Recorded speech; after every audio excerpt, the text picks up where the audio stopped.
So instead of saying, I'll do it next quarter or in 3 months or next year or 2 weeks from now or later, you do it right now.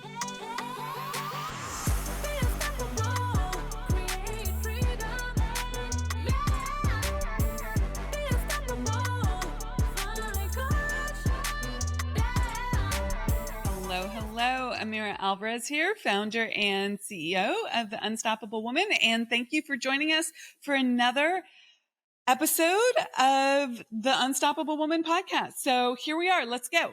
So today I want to talk about this concept of being coachable and the difference between having a cheerleader and having a coach. So being coachable is one of the key concepts that I look for when I'm looking at taking on a new client. Are they coachable? Or taking on a new team member? Are they coachable?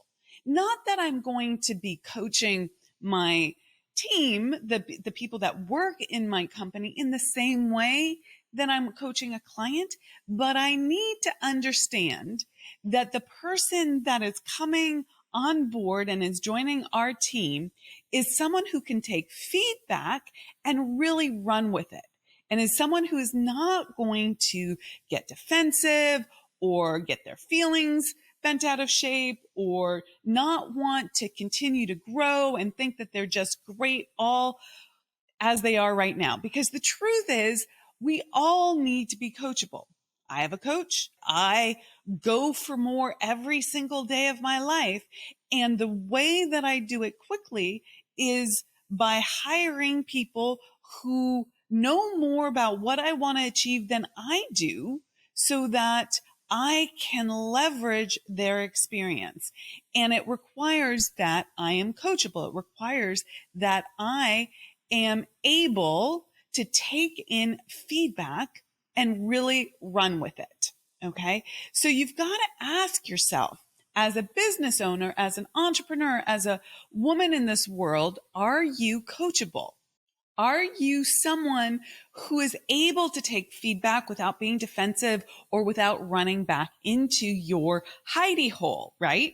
Now, that wasn't always the case for me. I might have said that I wanted more, but I wasn't always someone who could take that feedback. That wasn't always the case for me. There was many years where I thought that I had to be right instead of like, I had to know everything first and just get feedback like a cheerleader, like saying, yeah, you got this. That's right. Go. You already understand it. I was mostly available for just that cheerleader kind of input saying, attaboy, you did great. You know what you're doing. But if you really want to excel, you want someone who's going to hold you to a higher standard. And sometimes that's not just the attaboys. Oftentimes, you hope that it's not just the attaboys. You hope that it's someone who's not only encouraging, but is willing to point out the places where you need to actually grow and become more.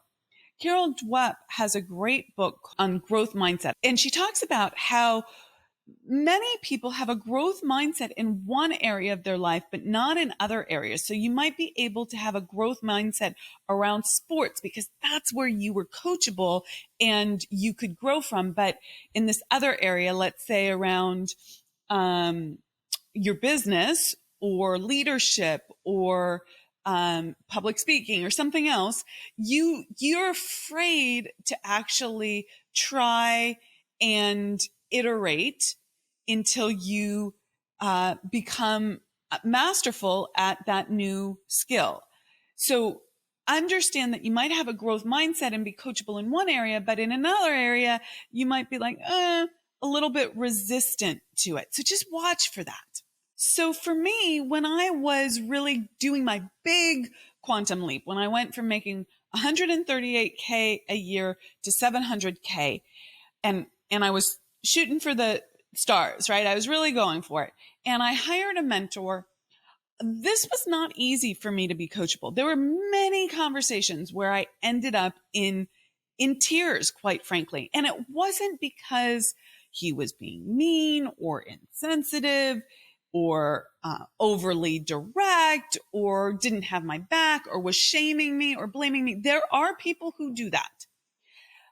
It was rather, for me, before I really grew into someone who could receive feedback at a really massive level, I took it as I was wrong. There was something wrong with me, that I was not good enough. And I needed to know things in advance in order not to receive this kind of feedback. Otherwise, something was wrong with me. I was not good enough. And that was just not the case. And I really had to learn how to be coachable. Now, to a large degree, I was already coachable because I stayed in the container. I didn't run away. When I got the feedback, when I broke down into tears, when I cried and felt all these feelings of not being good enough and not being worthy and getting it wrong and not being able to achieve, when I broke down into those tears, I remembered, I stayed in the room. I remembered how badly I wanted it. I transformed that experience from something bad happening to me to evidence that I actually wanted what I wanted, my income breakthrough, badly enough. And I stayed in the room. So that's one of the things that you need to recognize for yourself when you're getting feedback from someone who is further along than you and is guiding you.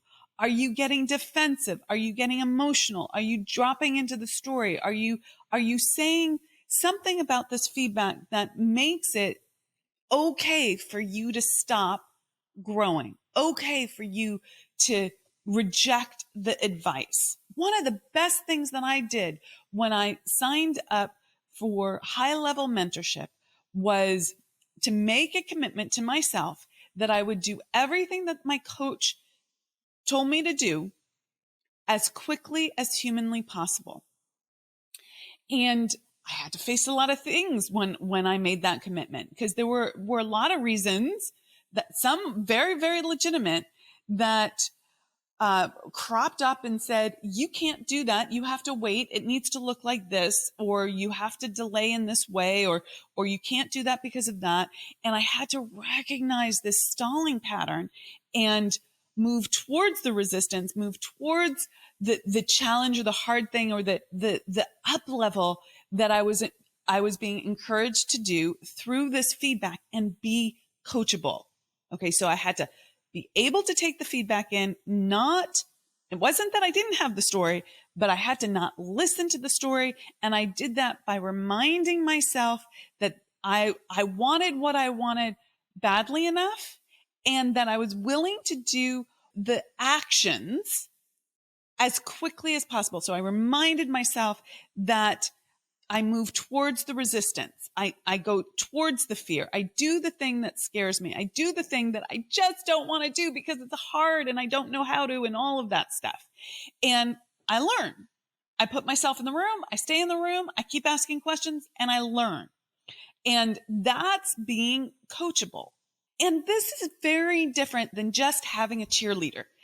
Your mom can be your cheerleader. Your best friend can be your cheerleader. Your accountability partner can be your cheerleader. Okay. But a cheerleader just says, yay, you've done great. And there's a role for that. Okay. It's not to dismiss that role. There's a role for that. And part of a coach's role is to be a cheerleader as well. They're not completely different, but I was paying for the advice, the truth, the next level of awareness that I did not have. I was paying for that higher level skill set. And if I dropped into the story that said, you're being too hard on me, for instance, then that was me rejecting exactly why I had entered into this relationship. So there's a difference between a cheerleader and a coach. And I encourage you to find the people in your life who are going to be able to coach you, which is to give you advice even when it doesn't feel good to you. That is how you're going to up level. And think of a coach in sports. Okay.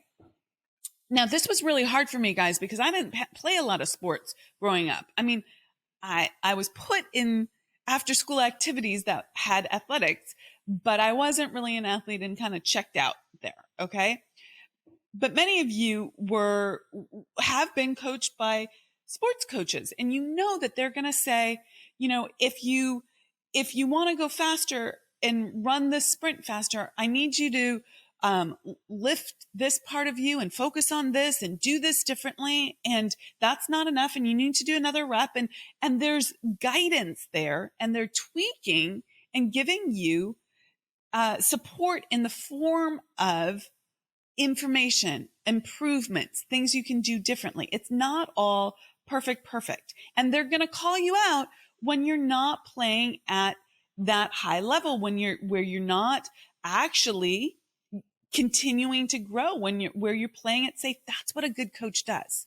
So a few tips on really utilizing a coach, whether it's a coach, you're listening to this podcast and you hear something that triggers you and you're in resistance and you're like, I don't want to listen to that. So that's not right.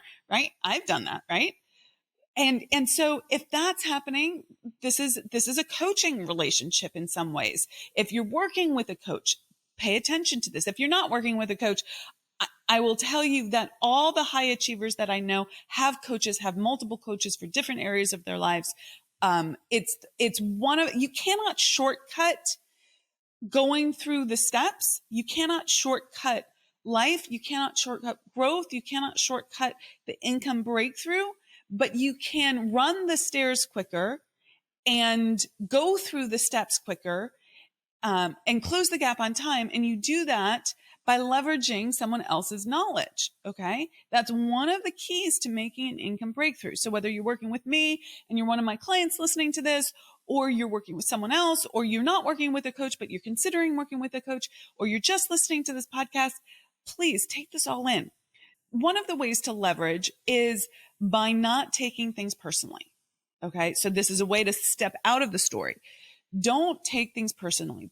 Taking things personally looks like being offended, being defensive, saying they're wrong, blaming, all of those, being a victim, which is the flip side of blaming, right? You blame someone, you've instantly put yourself into victimhood. So all of that is an indication that you are taking things personally, and resentment is as well. That's a big key sign that you're taking things personally. So if you notice that, you want to shift out of it. Another thing that you need to do is transform your perception of the advice from, you don't understand what I'm saying. And this has various different forms to it, like my situation is unique, all of that, to you, or you don't get me, right? That's another one. You don't understand me. You don't get me. My situation is unique, to, you have a point. How does that make sense? How would I incorporate that? What does she mean by that? Okay. So you transform your response to the feedback.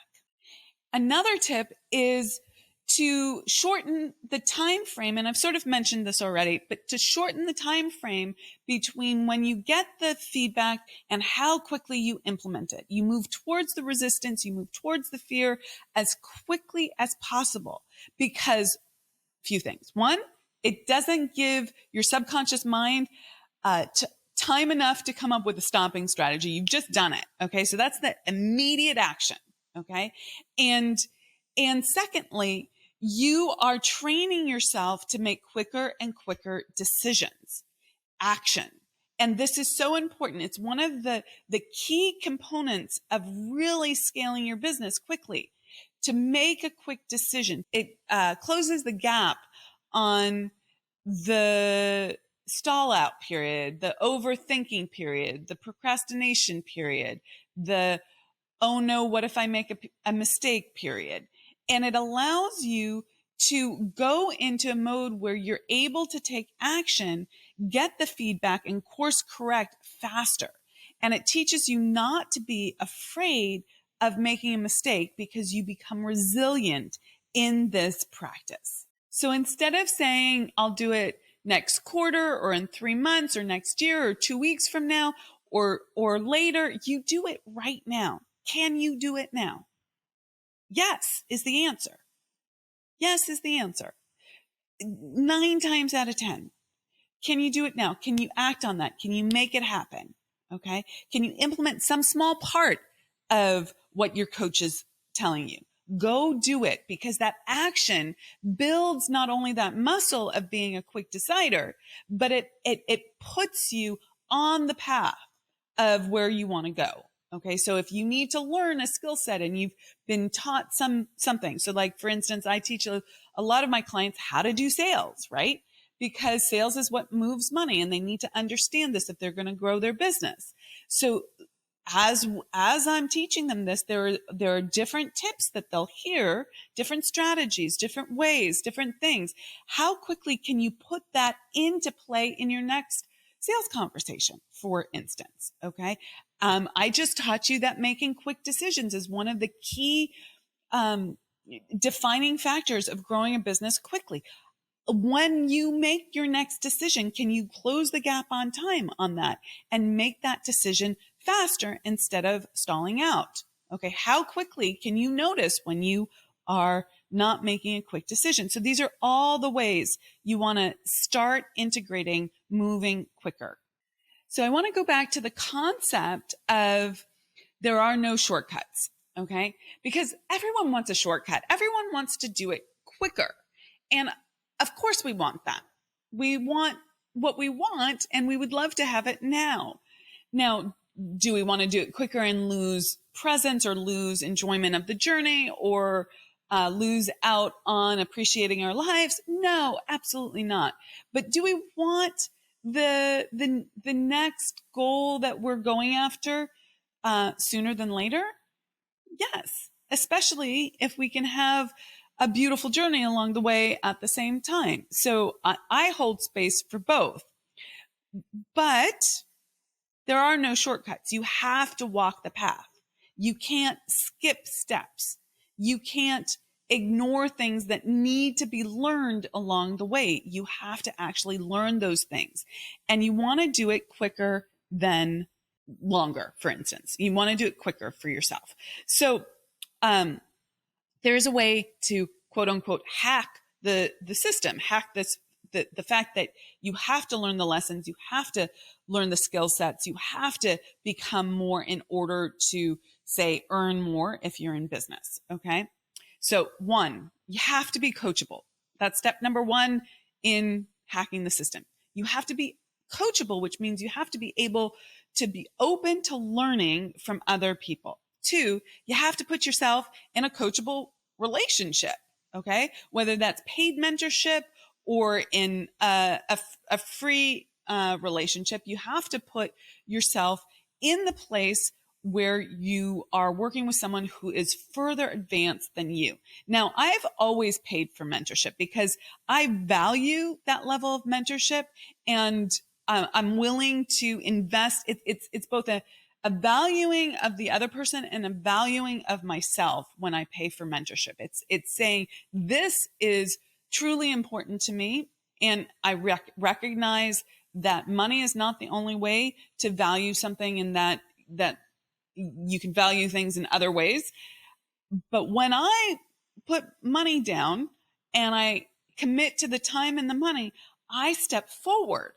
Okay. It's a way for me to get leverage over myself. So step 1, be coachable. Step 2, put yourself in a coaching relationship. And step 3, be able to receive and integrate the feedback without resistance. This, again, reiterating this point, means acting on the advice that you get without delay and without stepping into an emotional story.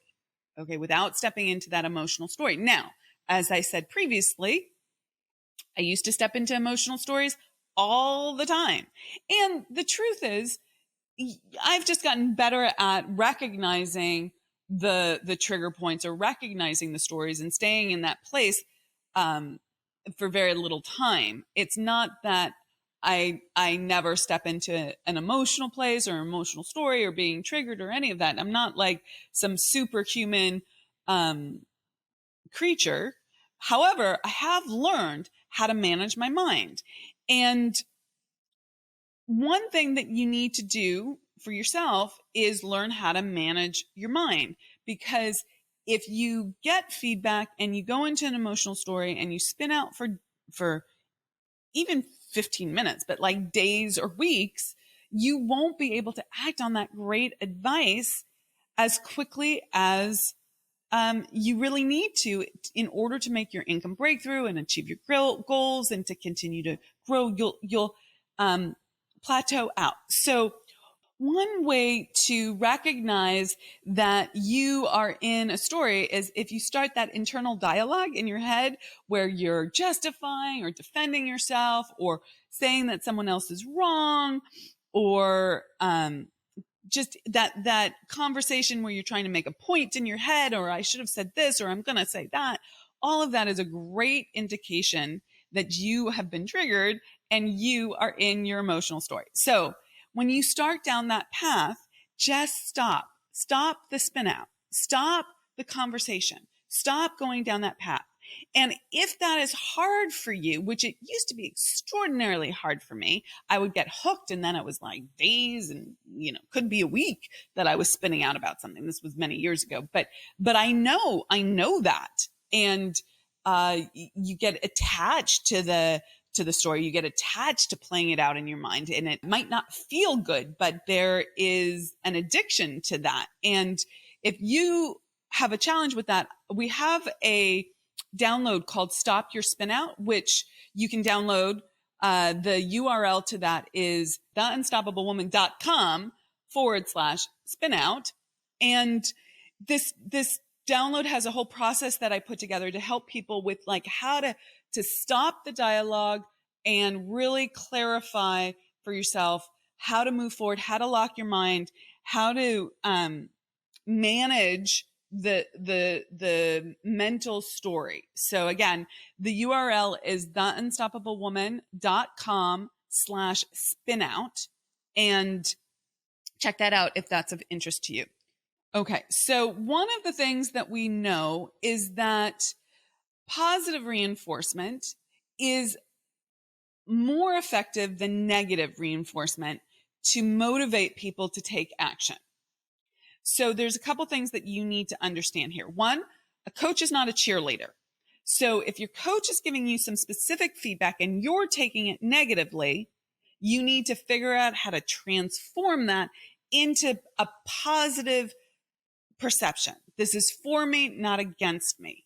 Okay. This is, and it's your responsibility to really see it that way. Now, I'm not asking you to stay in a relationship with someone who is, attacking you or shaming you or, is belligerent or any of that. But if by and large they're supporting you, right, and you take something as against you, you need to really work changing that perception, because you don't need someone, a cheerleader just stands on the sidelines and when you win goes, yay, and waves the pom-poms. Okay. But that's not what you need to succeed. Okay. That feels good, but it's not what you need to succeed. You need to know what you need to do differently. Okay. Which requires you to look at yourself and be coachable and receive that input. So as a coach and a mentor, I am looking at your results, my clients' results. If they are not getting the results that they want, I'll give them a course correction. And this is where the rubber meets the road, because sometimes it might be a wake-up call. For instance, if they haven't been taking that action quickly enough, I might say something that's very abrupt to break through, to really get them to wake up, to see the light. And they might not like that. It might not feel good. It might be jarring. It might be a concept that they don't like. It might not come to them in exactly the way that they want, with sugar and spice and everything nice on it. It doesn't mean that I'm being mean or disrespectful. It means that they are stuck in a loop that is causing them to not get the results that they want. And we need to do something differently. We need to shake up the system. So let's get your attention in this way. Okay. And you have to ask yourself, how do you react to this? How do you react to this? Do you get hurt? Do you get defensive? Do you go into denial? Or do you say, and here's the place that makes you even more coachable. Do you say, wow, yes, okay, will do. Are you curious? How do I change that? Do you go, well, I don't see that as a challenge. Could you explain more? Do you get curious about the feedback? Do you go, okay, what if they were right? What if they do know more? What if I put my feelings to the side and accepted that feedback? How would I integrate it? So you go into curiosity about the recommended next step. Okay. Now, again, I had to learn how to be coachable, but my desire was strong enough. So you got to ask yourself, how badly do you want what you want? Okay. How badly do you want it? Are you willing to be coachable? Okay. Are you willing to be coachable? Watch the story. Watch your results. And remember the Leland van der Waal quote, the degree to which a person can grow is directly proportional to the amount of truth he can accept about himself without running away. Without running away. So let me say that again. The degree to which a person can grow your income, your life, your relationships, your lit up delightfulness. The degree to which a person can grow, that's you. And what you want is directly proportional to the amount of truth. Truth. Are you open to feedback? Are you willing to receive the truth from a higher level of awareness from someone who has done the thing already? Okay. That you can accept, that you can receive in without running away, what does running away look like? Shutting down, saying no, deflecting, saying it can't be like that, saying I'll do it later, being in the resistance, blaming, shaming. Okay. Stay in the room, stay with your desire, and be coachable. Okay. With that, rock it out, be unstoppable, and I'll catch you in the next episode. I'm Amira Alvarez, and thanks for listening.